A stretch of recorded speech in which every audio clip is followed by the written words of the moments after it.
स्वागत है आपका हमारे YouTube चैनल पर।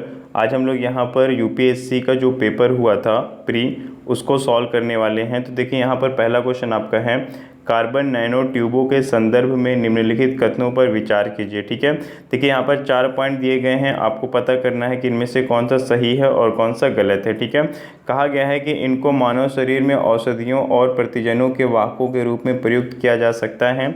इसको मानव शरीर के क्षतिग्रस्त भाग के लिए कृत्रिम रक्त कोशिकाओं के रूप में बनाया जा सकता है। इनका जैव रासायनिक संवेदकों में उपयोग किया जा सकता है। कार्बन नैनो ट्यूब जैव निम्नीकरणीय होती है। ठीक है, तो यहाँ पर देखिए आपके क्या हो जाएंगे, आपका यहाँ पर चारों सही हो जाएगा, तो ऑप्शन नंबर डी आपका यहाँ पर सही हो जाएगा। ठीक है, अब देखिए इसके बाद अगला क्वेश्चन देखते हैं, क्वेश्चन नंबर 2 है। पहले क्वेश्चन का आंसर क्या होगा, यहाँ पे आपका डी हो जाएगा। चलिए दूसरा क्वेश्चन देखते हैं, क्वेश्चन नंबर 2 है आपका, कहा गया निम्नलिखित गतियों पर विचार कीजिए, गतिविधियों पर विचार कीजिए। तो यहाँ पर देखिए आपका 1, 2, 3 यानी कि तीनों सही है यहाँ पर, तो आपका आंसर हो जाएगा डी, यानी कि लास्ट ऑप्शन यहाँ पे आपका बिल्कुल सही हो जाएगा। ठीक है, चलिए इसके बाद आते हैं क्वेश्चन नंबर 3 पे, जहाँ पे आपसे कहा गया है कि यह प्रयोग 3 ऐसे अंतरिक्ष यानों में काम लाएगा जो एक समबाहु त्रिभुज की आकृति में उड़ान भरेंगे, जिसमें प्रत्येक भुजा 1 मिलियन किलोमीटर लंबी है और यानों के बीच लेजर चमक रही होगी। ठीक है, तो इसका आंसर भी आपका क्या हो जाएगा, आपका यहाँ पे चौथा ऑप्शन सही हो जाएगा, ऑप्शन नंबर डी हो जाएगा। ठीक है, चलिए अगले क्वेश्चन पे आइए। क्वेश्चन नंबर 4 में कहा गया निम्नलिखित कथनों पर विचार कीजिए। फिर से आपको यहाँ पे 3 कथन दिए गए हैं, तो यहाँ पर क्या हो जाएगा आपका ऑप्शन नंबर डी, यानी कि इसमें भी 1, 2, 3 तीनों सही हो जाएंगे, तो ऑप्शन नंबर डी आपका हो जाएगा। ठीक है, क्वेश्चन नंबर 5 में आ जाइए, जहाँ पे कहा गया है कि भारत के न्यूमोकोकल संयुग्मी वैक्सीन का उपयोग का क्या महत्व है। ठीक है, तो इसका देखिए जो ऑप्शन है आपका सेकेंड ऑप्शन, यानी कि फर्स्ट एंड सेकेंड यहाँ पर सही है, तो उस हिसाब से आपको यहाँ पे सेकेंड ऑप्शन यहाँ पर सही हो जाएगा। ठीक है, केवल फर्स्ट एंड सेकेंड। चलिए आगे बढ़ते हैं, क्वेश्चन नंबर 6 में आ जाइए। कहा गया है कि भारत में पब्लिक की इंफ्रास्ट्रक्चर पदबंध किसके प्रसंग में प्रयुक्त किया जाता है। ठीक है, तो इसका आंसर आपका हो जाएगा ए, यानी कि पहला ऑप्शन आपका यहाँ पर सही हो जाएगा। ठीक है, चलिए क्वेश्चन नंबर 7 में आते हैं, जहाँ पे आपसे कहा गया है निम्नलिखित कथनों में फिर से विचार करना है आपको और बताना है कौन सा इसमें से सही है और कौन सा गलत है। ठीक है, तो क्वेश्चन नंबर 7 का आपका आंसर हो जाएगा यहाँ पे सी, यानी कि तीसरा ऑप्शन यहाँ पर सही हो जाएगा। आइए क्वेश्चन नंबर 8 देखते हैं। इसके बाद क्वेश्चन नंबर 8 का आंसर आपका यहाँ पे हो जाएगा डी, यानी कि चौथा ऑप्शन आपका सही होगा यहाँ पे 1, 2, 3, 4, 5। ठीक है, क्वेश्चन नंबर 9 में आइए, जहाँ पे आपसे कहा गया है 9th का आपका आंसर यहाँ पे हो जाएगा ए, यानी कि केवल पहला सही है। क्वेश्चन नंबर 10 में आ जाइए, यदि आप अपने बैंक के मांग जमा खाते से 1 लाख की नकद राशि निकालते हैं तो अर्थव्यवस्था में तात्कालिक रूप से मुद्रा की समग्र पूर्ति पर इसका क्या प्रभाव पड़ेगा, ये आपका क्वेश्चन पूछा गया है। तो मुद्रा की समग्र पूर्ति क्या हो जाएगी, अपरिवर्तित रहेगी, तो आपको यहाँ पे क्या होगा, चौथा ऑप्शन यहाँ पर सही हो जाएगा। ठीक है, चलिए आगे बढ़ते हैं क्वेश्चन नंबर 11 की तरफ। भारत के संस्कृति इतिहास के संदर्भ में परमपिता शब्द का सही विवरण निम्नलिखित में से कौन सा है। ठीक है, तो क्वेश्चन नंबर 11 का आंसर आपका यहाँ पे हो जाएगा तीसरा हो जाएगा सी, जहाँ पे कहा गया है परिपूर्णताएं जिनकी प्राप्ति से बोधिसत्व का पश्चात हुआ है, आरंभिक मध्यकालीन दक्षिण भारत की शक्तिशाली, तो यहाँ पे आपका आंसर क्या हो जाएगा, सी हो जाएगा। क्वेश्चन नंबर 12 में आ जाइए, क्वेश्चन नंबर 12 का आंसर आपका यहाँ पे हो जाएगा भारतीय इतिहास के संदर्भ में 1884 का रखमाबाई मुकदमा किस पर केंद्रित था, ये पूछा गया है। तो ये आपका आंसर हो जाएगा यहाँ पे आपका सेकंड, यानी कि बी ऑप्शन सही हो जाएगा, केवल दूसरा और तीसरा ही सही हो पाएगा यहाँ पे। ठीक है, क्वेश्चन नंबर 13 में आ जाइए। क्वेश्चन नंबर 13 में यहाँ पे 4 ऑप्शन दिए गए हैं और इसका जो आंसर यहाँ पर हो जाएगा बी आंसर सही हो जाएगा यहाँ पे। क्वेश्चन नंबर 13 में नील की खेती का राष्ट्रीय नेताओं का विरोध किया जाना। ठीक है, यहाँ पे आपका क्वेश्चन नंबर 13 का आंसर हो जाएगा सी, सॉरी क्वेश्चन नंबर 13 का आपका यहाँ पे बी हो जाएगा, सी नहीं हो पाएगा। ठीक है, आ जाइए क्वेश्चन नंबर 14 में। क्वेश्चन नंबर 14 में कहा गया है वेलेजली ने कलकत्ता में फोर्ट विलियम कॉलेज की स्थापना किस लिए की थी। ठीक है, ये बताना है आपको, इसका आंसर आपका हो जाएगा वह ब्रिटिश नागरिकों को भारत में प्रशासन हेतु प्रशिक्षित करना चाहता था, इसलिए उन्होंने वहाँ पे उसकी स्थापना की थी। ठीक है, क्वेश्चन नंबर 15 में आइए, भारत के इतिहास के संदर्भ में उल गुलान अथवा महान उपद्रव निम्नलिखित में से किस घटना का विवरण था, ये पूछा गया है। तो ऑप्शन नंबर यहाँ पे क्या हो जाएगा, आपका डी हो जाएगा, जहाँ पे आपसे कहा गया 1899 से 1900 के बिरसा मुंडा विद्रोह का। ठीक है, तो यहाँ पे आपका आंसर हो जाएगा डी। चलिए आगे बढ़ते हैं इसके बाद क्वेश्चन नंबर 16 में आ जाइए। क्वेश्चन नंबर 16 का आपका आंसर हो जाएगा सी, यानी कि तीसरा ऑप्शन सही हो जाएगा यहाँ पर। क्वेश्चन नंबर 17 में आइए। क्वेश्चन नंबर 17 में मानव प्रजनन तकनीकी में अभिनव प्रगति के संदर्भ में प्रकेंद्रीय स्थानांतरण का प्रयोग किस लिए होता है, ये पूछा गया है। तो इसका आंसर आपको यहाँ पे हो जाएगा डी, यानी कि चौथा ऑप्शन आपको यहाँ पर सही हो जाएगा। ठीक है, संतान में सूत्र कणिका वाले रोगों का निरोध। ठीक है, क्वेश्चन नंबर आइए 18 में देखते हैं। विकास की वर्तमान स्थिति में कृत्रिम बुद्धिमत्ता निम्नलिखित में से किस कार्य को प्रभावी रूप से कर सकती है, ये पूछा गया है। तो क्वेश्चन नंबर 18 का आंसर आपको यहाँ पे हो जाएगा क्या, विद्युत ऊर्जा। यहाँ पे लास्ट ऑप्शन में देखिए क्या कहा गया, 1 2 3 4 5, यानी कि सारे यहाँ पे सही हैं। तो आपका यहाँ पे हो जाएगा 1 2 3 4 5, यानी कि लास्ट ऑप्शन आपका सही हो जाएगा। ठीक है, आइए क्वेश्चन नंबर इसके बाद हम लोग आते हैं 19 नंबर में आते हैं। चलिए क्वेश्चन नंबर 19 का आंसर आपका यहाँ पे क्या हो जाएगा, सी हो जाएगा। क्वेश्चन नंबर 19 का आंसर आपका यहाँ पर सी हो जाएगा। चलिए क्वेश्चन नंबर 20 में आते हैं। क्वेश्चन नंबर 20 का आंसर आपका यहाँ पे देखिए क्या हो जाएगा, डी हो जाएगा, लास्ट ऑप्शन सही हो जाएगा। क्वेश्चन नंबर 21 में आ जाइए। क्वेश्चन नंबर 21 कहा गया, संसदीय व्यवस्था वाली सरकार वह होती है जिसमें क्या होता है, सरकार सदन के प्रति उत्तरदायी होती है और उसके द्वारा हटाई जा सकती है। तो आपका यहाँ पे सेकेंड ऑप्शन यहाँ पर सही हो जाएगा। ठीक है, चलिए आगे बढ़ते हैं। क्वेश्चन नंबर 22 लेते हैं। कहा गया, भारत के संविधान का कौन सा भाग कल्याणकारी राज्य के आदर्श की घोषणा करता है। तो इसका आंसर आपको देखिए पहला ऑप्शन हो जाएगा ए, जहाँ पे कहा गया राज्य के नीति के निदेशक तत्व। ठीक है, चलिए क्वेश्चन नंबर 23 में आ जाइए। निम्नलिखित कथनों पर विचार करिए। 2 कथन आपको यहाँ पर दिए गए हैं और नीचे ऑप्शन दिया गया है।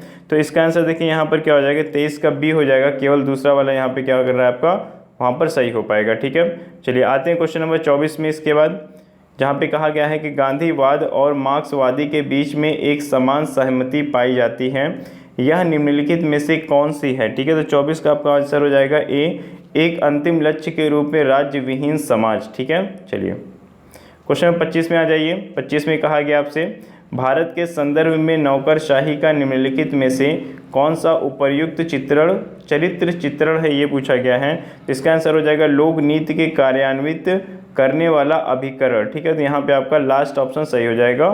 ठीक है, चलिए आगे बढ़ते हैं। क्वेश्चन नंबर 26 लेते हैं। भारत के संविधान की उद्देशिका क्या है, ये पूछा गया है। देखिए यहाँ पे 26 का आंसर आपका क्या हो जाएगा, संविधान का भाग है किंतु उसके अन्य भागों से स्वतंत्र होकर उसका कोई विधिक प्रभाव नहीं है। यहाँ पर आपका लास्ट ऑप्शन सही हो जाएगा। ठीक है, चलिए क्वेश्चन नंबर 27 में आ जाइए। स्वर्ण ट्रांस, रिजर्व ट्रांस भी इसको कहते हैं, निर्दिष्ट करता है, किसको निर्दिष्ट करता है। तो यहाँ पर क्या हो जाएगा, IMF द्वारा इसके सदस्यों को प्रदत्त एक साख प्रणाली को। ठीक है, चलिए इसका आंसर आपका यहाँ पे डी हो जाएगा। क्वेश्चन नंबर 28 में आइए। क्वेश्चन नंबर 28 में देखिए क्या है, फिर से आपको क्या है, 4 यहाँ पर कथन दिए गए हैं, चारों पे विचार करना है। तो क्वेश्चन नंबर 28 का आंसर यहाँ पे आपका हो जाएगा डी, यानी कि केवल दूसरा और तीसरा आपका सही हो पाएगा। ठीक है, चलिए क्वेश्चन नंबर 29 में आ जाइए। क्वेश्चन नंबर 29 में आपसे बोला गया है, निम्नलिखित कथनों पर विचार कीजिए। फिर से यहाँ पर आपके 2 कथन दिए गए हैं, तो यहाँ पर जो आपका आंसर होगा वो पहला हो जाएगा, यानी कि केवल फर्स्ट। ठीक है, ओनली फर्स्ट आपका आंसर हो जाएगा। ठीक है, चलिए आगे बढ़ते हैं। क्वेश्चन नंबर 30 लेते हैं। निम्नलिखित कथनों पर विचार कीजिए। 3 कथन दिए गए हैं आपको, तो यहाँ पर आपका आंसर हो जाएगा सी, यानी कि तीसरा ऑप्शन आपका सही हो जाएगा, केवल पहला और तीसरा। ठीक है, क्वेश्चन नंबर 31 में आ जाइए। निम्नलिखित कथनों पर विचार करने के लिए कहा गया है, तो इसका आंसर देखिए यहाँ पे क्या हो जाएगा आपका डी, यानी कि चौथा ऑप्शन यहाँ पे आपका बिल्कुल सही हो जाएगा। ठीक है, क्वेश्चन नंबर 31 का यहाँ पे चौथा ऑप्शन सही हो जाएगा, ऑप्शन आपका यहाँ पे है ये। ठीक है, चलिए क्वेश्चन नंबर 32 लेते हैं इसके बाद। आइए क्वेश्चन नंबर 32 में देखिए कहा गया, राज्यसभा के लोकसभा के समान शक्ति किस क्षेत्र में है, ये पूछा गया। इसका आंसर हो जाएगा नई संविधान के संशोधन करने के विषय में, यानी कि आपका यहाँ पर सेकेंड वाला ऑप्शन जो है वो बिल्कुल सही हो जाएगा। ठीक है, चलिए आगे बढ़ते हैं। क्वेश्चन नंबर 33 लेते हैं। देखिए 33 का आंसर आपका यहाँ पे हो जाएगा डी होगा, लास्ट ऑप्शन सही हो जाएगा 33 में।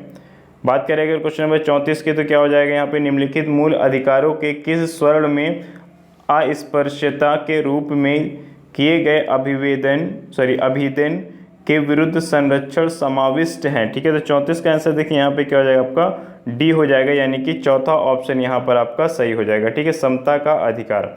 चलिए आगे बढ़ते हैं इसके बाद क्वेश्चन नंबर 35। तो 35 का आंसर यहाँ पे हो जाएगा आपका बी, यानी कि सेकेंड ऑप्शन सही हो जाएगा, राज्य के नीति निर्देशक तत्वों द्वारा। ठीक है, चलिए आगे बढ़ते हैं, क्वेश्चन नंबर 36 में आ जाइए।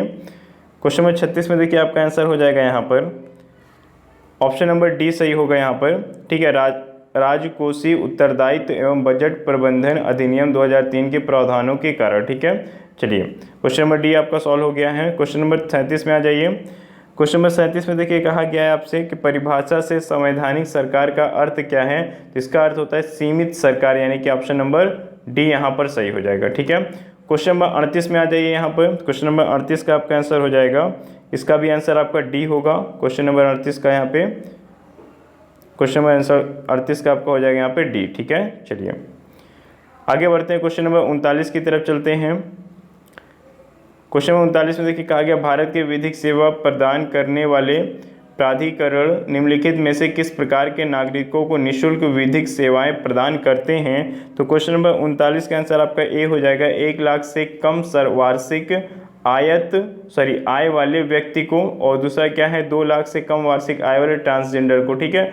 ये आपका यहाँ पे क्या दोनों सही है, तो आपका यहाँ पे ऑप्शन नंबर ए सही हो जाएगा, जहाँ पे कहा गया है कि केवल 1 और 2, ठीक है। चलिए आगे बढ़ते क्वेश्चन नंबर 40 लेते हैं। निम्नलिखित युग्मों पर विचार कीजिए, ठीक है। अल्मा आटा घोषणा, हेग समझौता, और फिर क्या है आपका तलानुआ संवाद, और अंडर 2 गठबंधन है, ठीक है। तो इसका आंसर आपका यहाँ पे हो जाएगा 40 नंबर का सी हो जाएगा, केवल पहला और तीसरा यहाँ पे क्या हो जाएगा सही हो पाएगा, ठीक है। चलिए क्वेश्चन नंबर 41 में आ जाइए। क्वेश्चन नंबर 41, भारत के इतिहास के संदर्भ में निम्नलिखित युग्मों पर विचार करना है। तो 41 देखिए क्या हो जाएगा आपका बी हो जाएगा, आपका यहाँ पे 41 का बी हो जाएगा, केवल दूसरा और तीसरा ही सही हो पाएगा यहाँ पे, ठीक है। 42 का आपका यहाँ पे बी हो जाएगा। चलिए ठीक है आगे बढ़ते हैं, क्वेश्चन नंबर 42 लेते हैं। क्वेश्चन नंबर 42 का आंसर देखिए क्या हो जाएगा, आपको यहाँ पे पूछा गया है भारत के धार्मिक इतिहास के संदर्भ में निम्नलिखित कथनों पर विचार कीजिए। तो इसका आंसर आपका यहाँ पे हो जाएगा सेकेंड बी, यानी कि दूसरा और तीसरा यहाँ पर सही हो पाएगा, ठीक है। चलिए आते हैं क्वेश्चन नंबर 43 में। 43 में आपसे कहा गया है निम्नलिखित में से कौन सा कथन औद्योगिक क्रांति के द्वारा 19वीं शताब्दी के पूर्वार्ध में भारत पर पड़े प्रभाव की सही व्याख्या करता है, ठीक है। इसका आंसर हो जाएगा आपको यहाँ पे भारतीय दस्तकारी उद्योग नष्ट हो गए थे, तो ये आपका यहाँ पे सही हो जाएगा, पहला ऑप्शन आपका सही है, ठीक है। चलिए इसके बाद देखते हैं क्वेश्चन नंबर 44 में कहा गया है भारत के इतिहास में निम्नलिखित घटनाओं पर विचार कीजिए। तो क्वेश्चन नंबर 44 का आपका आंसर यहाँ पे क्या हो जाएगा सी, यानी कि तीसरा ऑप्शन यहाँ पे सही हो जाएगा, ठीक है। 2 4 1 3 आपका ये सही हो जाएगा, ठीक है। आइए क्वेश्चन नंबर 45 में निम्नलिखित में से कौन सा उपवाक्य उत्तर हर्षकालीन स्रोतों में प्रायः उल्लिखित हुंडी के स्वरूप की परिभाषा बताता है। क्वेश्चन नंबर 45 का आंसर यहाँ पे आपका हो जाएगा सी हो जाएगा, विनिमय पत्र, ठीक है। चलिए क्वेश्चन नंबर 46 में आइए। क्वेश्चन नंबर 46 का आपका आंसर देखिए यहाँ पे क्या हो जाएगा, ए हो जाएगा आपका यहाँ पे केवल पहला और दूसरा हो जाएगा। क्वेश्चन नंबर 46 का केवल पहला दूसरा हो जाएगा। क्वेश्चन नंबर 47 में देखिए क्या कहा गया है, फिर से यहाँ पे कुछ कथन दिए गए हैं जिन पर हमें विचार करना है। तो 47 का आपको यहाँ पे क्या हो जाएगा, बी ऑप्शन हो जाएगा, यानी कि सेकेंड ऑप्शन आपका सही हो जाएगा, ठीक है। चलिए आगे बढ़ते हैं, क्वेश्चन नंबर 48 में लेते हैं। अस्पृश्य समुदाय के लोगों को लक्षित कर प्रथम मासिक पत्रिका विटॉल विंध्यसक किसके द्वारा प्रकाशित की गई थी, ये आपसे कहा गया है। तो 48 में देखिए यहाँ पर क्या हो जाएगा आपका ए, यानी कि पहला ऑप्शन आपका यहाँ पर 48 का सही हो जाएगा, ठीक है, गोपाल बाबा वालंगकर। आइए 49 देख लेते हैं। भारत के इतिहास के संदर्भ में कुल्यावाप तथा द्रोणवाप शब्द क्या निर्दिष्ट करते हैं। तो 49 का आपका देखिए यहाँ पे क्या हो जाएगा, 49 का ए हो जाएगा, ठीक है। 49 का आपका ए हो जाएगा, भूमाप हो जाएगा। और 50 की अगर बात करें, 50 में भी आपका आंसर क्या हो जाएगा, अशोक, यानी कि ए ऑप्शन सही हो जाएगा, ठीक है। आइए क्वेश्चन नंबर 51 देखते हैं। इसके बाद देखिए 51 का आंसर आपका यहाँ पे हो जाएगा, 51 का आंसर आपका यहाँ पे हो जाएगा, क्या पूछा गया था, कृषि के फर्टिगेशन से क्या लाभ है, ठीक है, यानी पूछा गया है कृषि के फर्टिगेशन से क्या लाभ है।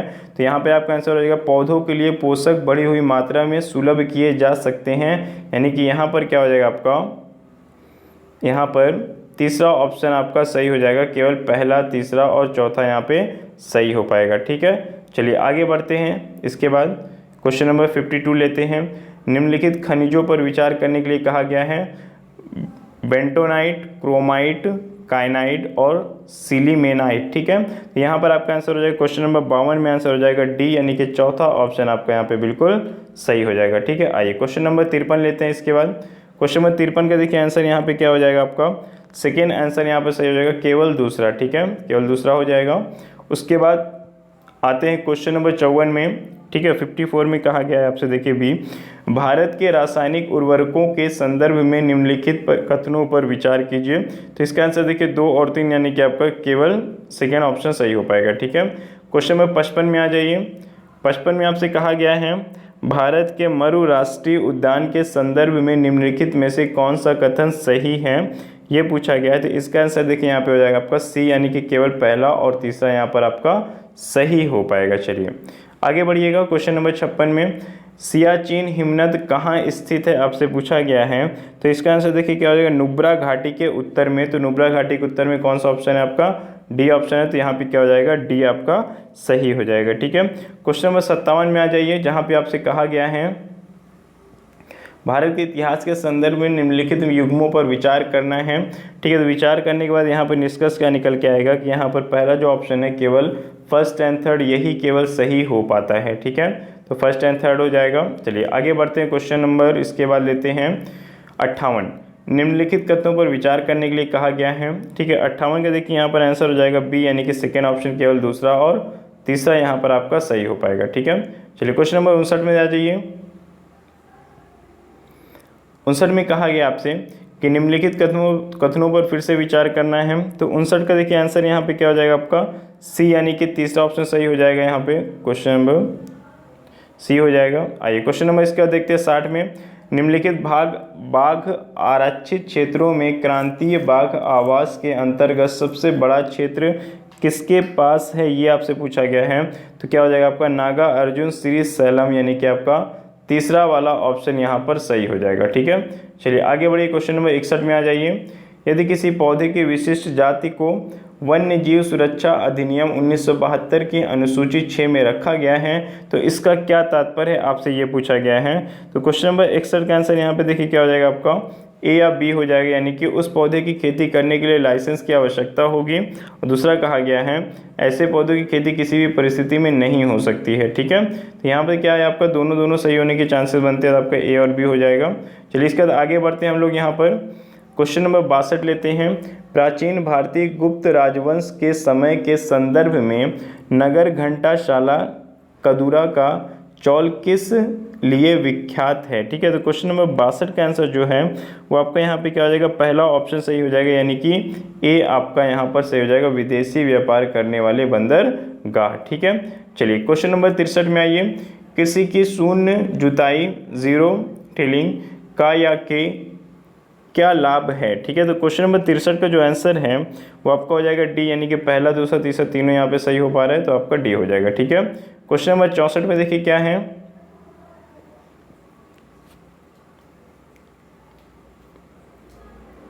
चलिए क्वेश्चन नंबर 64 देखिए क्या है यहाँ पे, भारत के जैव ईंधन का राष्ट्रीय नीति के अनुसार जैव ईंधन के उत्पादन के लिए निम्नलिखित में किनका उपयोग कच्चे माल के रूप में हो सकता है, ये पूछा गया है। तो क्वेश्चन नंबर 64 का आपका आंसर हो जाएगा यहाँ पर ए, यानी कि पहला वाला ऑप्शन यहाँ पे आपका सही हो जाएगा, कसाबा। ठीक है, क्वेश्चन नंबर उसके बाद देखिए यहाँ पे क्या हो जाएगा, 65 हो जाएगा। निम्नलिखित में से कौन सा कथन कार्बन के रासायनिक मूल पद का सर्वोत्तम रूप से वर्णन करता है, आर्थिक मूल्य के रूप में यह निम्नलिखित में से किसका माप है। ठीक है, तो क्वेश्चन नंबर 65 का आंसर क्या हो जाएगा यहाँ पे ए हो जाएगा, यानी कि पहला ऑप्शन यहाँ पे आपका सही हो जाएगा। ठीक है, ए में देखिए क्या कहा गया आपसे, यहाँ पे ए में बोला गया है प्रदत्त वर्ष में 1 टन CO2 के उत्सर्जन होने की दीर्घकालिक क्षति। ठीक है, चलिए इसके बाद आ जाइए क्वेश्चन नंबर 66 में आ जाइए। क्वेश्चन नंबर 66 का आंसर देखिए यहाँ पे क्या हो जाएगा, ए हो जाएगा, यानी कि पहला ऑप्शन सही हो जाएगा, पहला ऑप्शन सही हो जाएगा। उसके देखिए क्वेश्चन नंबर 67 क्या है, यह फसल उपोष्ण प्रकृति की है। ठीक है, इसके लिए कठोर पाला हानिकारक है, इसका आंसर आपको यहाँ पे कपास हो जाएगा, पहला ऑप्शन सही हो जाएगा। क्वेश्चन नंबर 68 में आ जाइए। 68 में आपसे कहा गया है यहाँ पर फिर से आपको कथन पे विचार करना है, तो 68 का आंसर यहाँ पे देखिए क्या हो जाएगा, 68 का आंसर यहाँ पे डी हो जाएगा। ठीक है, चलिए आगे बढ़ते हैं क्वेश्चन नंबर 69 में। तो क्वेश्चन 69 का देखिए आंसर यहाँ पे क्या हो जाएगा, आपका सी हो जाएगा, यानी कि तीसरा ऑप्शन आपका सही हो जाएगा, केवल पहला और चौथा। ठीक है, चलिए उसके बाद देखते हैं यहाँ पे क्वेश्चन नंबर 70 में आ जाइए। 70 में आपसे कहा गया है कथनों पे विचार करना है। यहाँ पे 1 2 3 4 सारे सही हो पा रहे हैं, तो आपका यहाँ पे डी ऑप्शन सही हो जाएगा। क्वेश्चन नंबर 71 का आंसर क्या होगा? क्वेश्चन नंबर 71 का आंसर यहाँ पे हो जाएगा आपका सी, यानी कि तीसरा ऑप्शन सही हो जाएगा, यहाँ पे सी हो जाएगा यहाँ पे। ठीक है, क्वेश्चन नंबर 71 का आंसर हो जाएगा सी। ठीक है, चलिए 72 नंबर में देखते हैं। इसके बाद क्वेश्चन नंबर 72 में कहा गया है भारत के फर्म के ब्याज व्यापित अनुपात पद का क्या महत्व है। ठीक है, तो 72 का आंसर आपको यहाँ पे क्या हो जाएगा? केवल 1 और 2, यानी कि आपका पहला वाला ऑप्शन यहाँ पे सही हो जाएगा। ठीक है, चलिए आगे बढ़ते क्वेश्चन नंबर 73 में आ जाइए। हाल ही में बीते दिनों में निम्नलिखित में से कौन से कारक, कौन सी नीतियां भारत में चावल के मूल्यों को प्रभावित कर रही हैं? तो इसका आंसर आपका यहाँ पर हो जाएगा डी हो जाएगा। ठीक है, यानी कि 1 2 3 4 यानी कि सारे कारण यहाँ पर हो सकते हैं, तो डी आपका यहाँ पर सही हो जाएगा। ठीक है, क्वेश्चन नंबर 74 में आइए। निम्नलिखित कथनों पे कहा गया विचार कीजिए। ठीक है, तो यहाँ पर आपका आंसर देखिए केवल बी, यानी कि केवल यहाँ पे दूसरा वाला आपका सही हो पा रहा है। ठीक है, केवल बी हो जाएगा। चलिए इसके बाद आगे बढ़ते हैं। क्वेश्चन नंबर इसके बाद आपका है यहाँ पे 75 है। ठीक है, निम्नलिखित में से किस समूह के सभी चारों देश G20 के सदस्य हैं? ठीक है, बहुत ही आसान सा क्वेश्चन पूछा गया था। अक्सर आपका G20 सदस्य को लेकर के क्वेश्चन एग्जाम में पूछे जाते रहते हैं। तो इसका आंसर देखिए आपका पहला वाला हो जाएगा, जहाँ पे कहा गया है कि अर्जेंटीना, मैक्सिको, दक्षिण अफ्रीका एंड तुर्की। ठीक है, तो पहला ऑप्शन आपका यहाँ पे सही रहेगा। चलिए क्वेश्चन नंबर 76 में आइए। किसान क्रेडिट कार्ड योजना के अंतर्गत निम्नलिखित में से किन किन उद्देश्यों के लिए कृषकों को आपातकालीन ऋण समर्थन उपलब्ध कराया जाता है, ये कहा गया है। यहाँ पे देखिए क्या हो जाएगा आपको? सेकेंड ऑप्शन हो जाएगा कंबाइन कटाई मशीनों, ट्रैक्टरों एवं मिनी ट्रकों के कार्य के लिए। ठीक है, चलिए क्वेश्चन नंबर इसके बाद देखिए यहाँ पे क्या हो जाएगा? 76 आपका बी हो जाएगा। यहाँ पे 1 2 3 4 यानी यहाँ पे 4 सही हो पा रहे हैं, तो ये हो जाएगा। ठीक है, चलिए क्वेश्चन नंबर इसके बाद देखते हैं 76 में आइए। सॉरी 76 हो चुका है। 77 में देखिए क्या कहा गया है? निम्नलिखित कथनों पर विचार करना है। तो 70 का आंसर यहाँ पे आपका हो जाएगा ए वाला हो जाएगा, पहला ऑप्शन सही हो जाएगा 77 का। चलिए 78 में आ जाइए। 78 आपका यहाँ पे नीचे है। क्वेश्चन नंबर 78 का आंसर आपके यहाँ पे हो जाएगा सी, यानी कि तीसरा ऑप्शन सही हो जाएगा आपका। क्वेश्चन नंबर 79, ठीक है, कथनों पर विचार करना है यहाँ पर भी, तो इसका आंसर क्या हो जाएगा आपका? डी हो जाएगा, ना तो 1 और ना ही 2। ठीक है, चलिए 80 में आइए। क्वेश्चन नंबर 80 का ऑप्शन यहाँ पे क्या हो जाएगा आपका? सी ऑप्शन, यानी कि केवल पहला और तीसरा हो जाएगा। इसके बाद आते हैं क्वेश्चन नंबर 81 में। तो क्वेश्चन नंबर 81 का आंसर यहाँ पे क्या हो जाएगा आपका? सेकेंड ऑप्शन हो जाएगा बी। ठीक है, सेकेंड ऑप्शन हो जाएगा। आंसर नोट करते चलिएगा। 82 का आंसर देखिए यहाँ पे क्या हो जाएगा? डी हो जाएगा, केवल पहला, तीसरा एंड चौथा हो जाएगा। 82 का डी हो जाएगा। उसका 83 में कहा गया, 83 का देखिए क्या हो जाएगा? ए हो जाएगा यहाँ पर, कच्चे तेल की। ठीक है, 84 में आ जाइए। 84 में कहा गया भारतीय अर्थव्यवस्था के संदर्भ में निम्नलिखित में से कौन से गैर वित्तीय ऋण को में सम्मिलित हैं। ठीक है, तो 84 का आंसर देखिए क्या हो जाएगा आपका? ए हो जाएगा। यहाँ पे ए में आपसे कहा गया है केवल 1, और यहाँ पे क्या है? केवल 1 2 3, यहाँ पर आपका ये हो जाएगा। ठीक है, चलिए आगे बढ़ते हैं क्वेश्चन 85 में।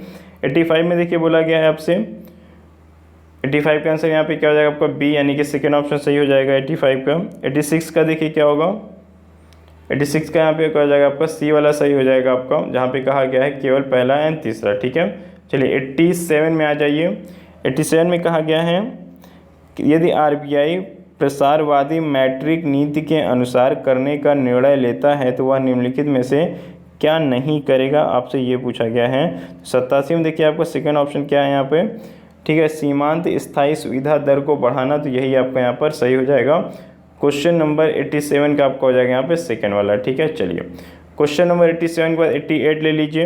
88 पर देखिए यहाँ पे क्या हो जाएगा? 1991 के आर्थिक उदारीकरण के बाद की भारतीय अर्थव्यवस्था के संबंध में निम्नलिखित कथनों पर विचार करने के लिए बोला गया है आपसे। तो क्वेश्चन नंबर 88 देखिए यहाँ पे क्या हो जाएगा?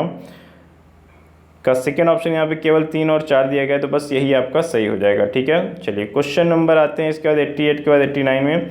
निम्नलिखित कथनों पर विचार कीजिए। 2 कथन दिए गए हैं और इन पे आपको विचार करके आंसर देना है। तो क्वेश्चन नंबर 89 का आंसर यहाँ पे देखिए क्या हो जाएगा आपका? सेकेंड ऑप्शन सही हो जाएगा, बी वाला, जहाँ पे कहा गया है केवल 2, यानी कि दूसरा वाला ही यहाँ पर सही हो पाएगा। ठीक है, चलिए आगे बढ़ते हैं क्वेश्चन नंबर 90 में। क्वेश्चन 90 का आंसर देखिए क्या हो जाएगा आपका? बी, यानी कि सेकेंड ऑप्शन सही हो जाएगा यहाँ पे, जहाँ पे कहा गया केवल 1 2 3 सॉरी 1 3 4 कहा गया है। क्वेश्चन नंबर आते हैं इसके बाद यहाँ पर 91 में। 91 का देखिए आंसर यहाँ पे हो जाएगा आपका सेकंड ऑप्शन सही हो जाएगा बी। ठीक है, क्वेश्चन नंबर 92 में क्या हो जाएगा? क्वेश्चन नंबर 92 में देखिए पढ़िए क्वेश्चन क्या लिखा है यहाँ पर आपका। भारतीय हाथियों के संदर्भ में निम्नलिखित कथनों पर विचार कीजिए। हाथियों के समूह का नेतृत्व मादा करती है, ये बात बिल्कुल सही है, तो आपका यहाँ पे पहला ऑप्शन बिल्कुल सही रहेगा। ठीक है, चलिए आगे बढ़ते हैं। इसके बाद क्वेश्चन नंबर 93 देखिए क्या है।